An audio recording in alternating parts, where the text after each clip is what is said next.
Before starting this video, I should probably give some background on myself. I have a degree in mathematics and am currently at the end of my training to become a maths teacher.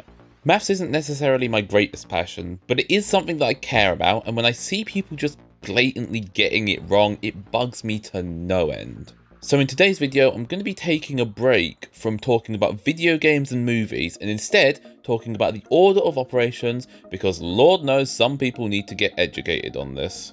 So, this problem here I've seen popping up a bunch of times, and the amount of people who say the answer is 1 is frankly embarrassing. Their reasoning is that you perform the addition within the brackets to get 3, then you multiply by the 2 to get 6, and finally you divide by 6 and that gets you 1. Makes sense, right? Except it's 100% wrong. This is why we have the order of operations. Now, the order of operations has many forms. The most well known appears to be PEMDAS, and this stands for parentheses, exponents, multiplication, division, addition, subtraction. This describes the order in which you have to carry out the steps of an arithmetic problem to find the answer. Using this, you would first perform the parentheses operation, which just means that whatever is in the parentheses you do first, in this case adding 1 and 2 together. Next would be your exponents, but we don't actually have any of those here, so we move instead onto the next letter in our acronym, which gives us our multiplication.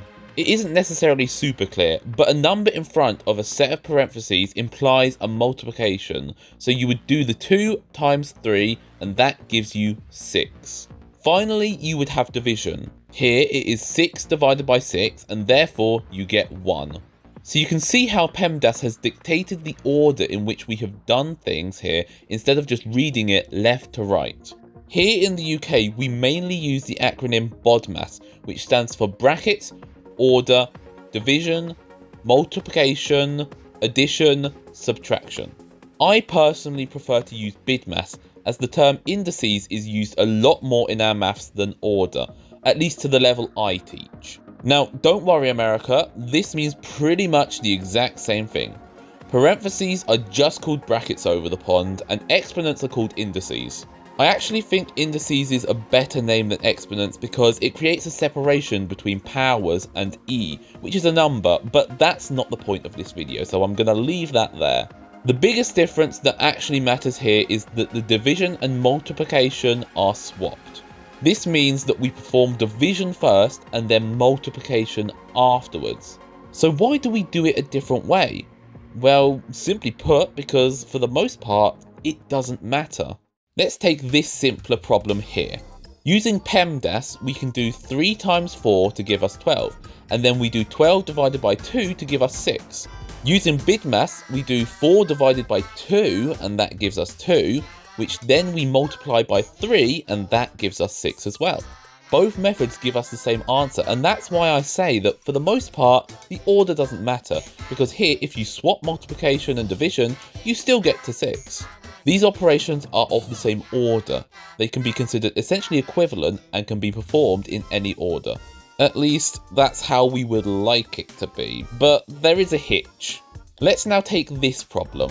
Through PEMDAS, we would do 2 times 3 to get 6, and then do 12 divided by 6 to give us 2.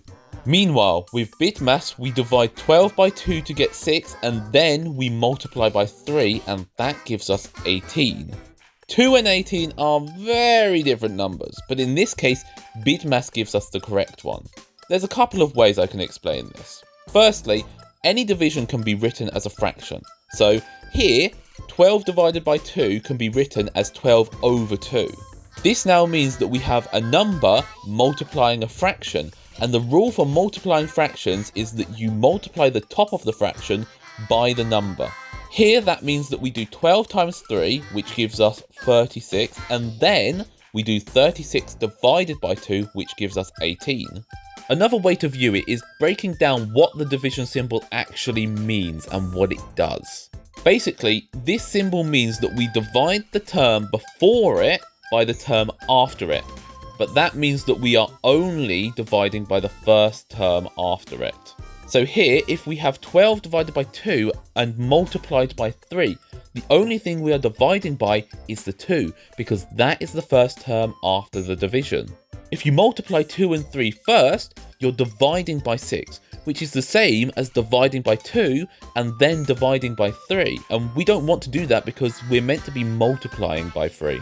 So when it comes down to PEMDAS versus BODMAS, BODMAS is superior because it accounts for the scenarios where multiplying first can cause issues.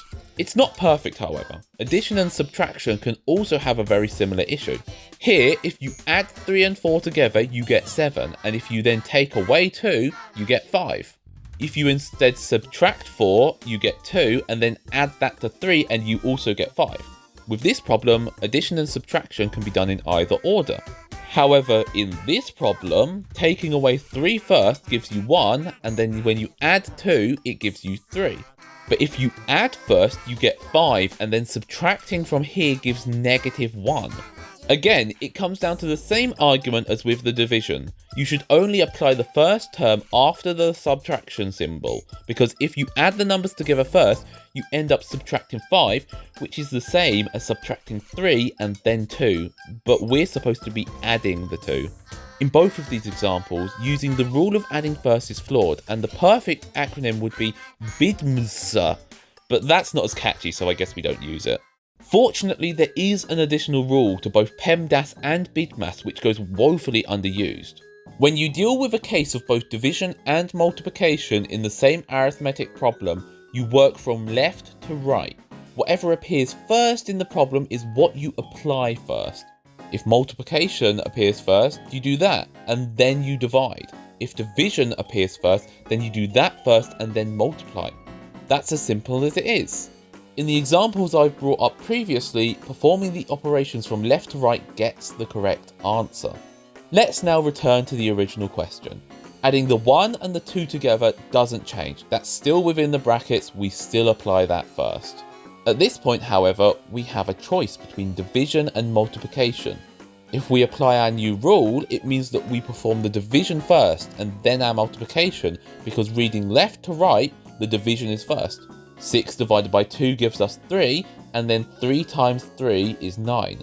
So the answer here is 9, not 1. There's one argument for it being 1 that I kinda get. It's still completely wrong, but I can get where the confusion arises. Because there's no multiplication symbol here, it seems like that 2 is attached to the brackets, that it has to be multiplying those brackets. Usually, yes, this would be the case, but, well, when I was 13, I had a maths teacher who said something that has struck true ever since to me throughout my GCSEs, my A-levels, and my degree. Mathematicians are lazy. Seriously, a lot of notation in maths literally comes down to us not wanting to write as much. The multiplication symbol is sort of a symptom of that. We've basically just decided that we don't want to use it whenever we don't have to, and that means that if you have an algebraic term or bracket, we just get rid of the multiplication symbol and assume you know what it means.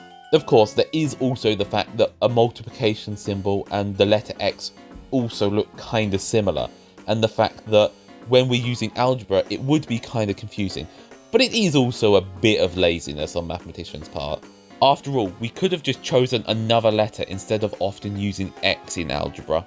So in this case, we can rewrite the calculation like this, and it means literally the exact same thing. And when you view it that way, you can clearly see that our rule of reading left to right would lead us to doing the division first. I first saw this problem a couple of months ago, and it was actually the next week that I was set to be teaching the order of operations to one of my classes. Using this example isn't particularly useful in the UK, considering we use BODMAS anyway, which eliminates the issue. But I did try to avoid using BODMAS entirely because I knew that using an acronym would encourage them to do things in the exact order that the acronym gives, and that is precisely what we should avoid teaching. Instead, I attempted to use this triangle. It takes away the confusion that can be brought about by trying to say, hey, remember this order? Oh, but you don't have to do it in that exact order, and actually, sometimes you get the answer wrong if you use that exact order. Like, come on, that's just a dumb way of trying to teach it, and it will just create misconceptions for the students. This triangle isn't perfect either, and it can still be confusing, but it's better. Unfortunately, my students had already been exposed to BODMAS, so it wasn't that effective. but I think this is still the way that anyone should view it. And that's that. I know there's going to be people who disagree with me here, so I'll open up the floor to the comments section and see if anyone can bring up anything that proves me and basically the entire mathematical community wrong. I promise I'll keep sarcasm to a minimum.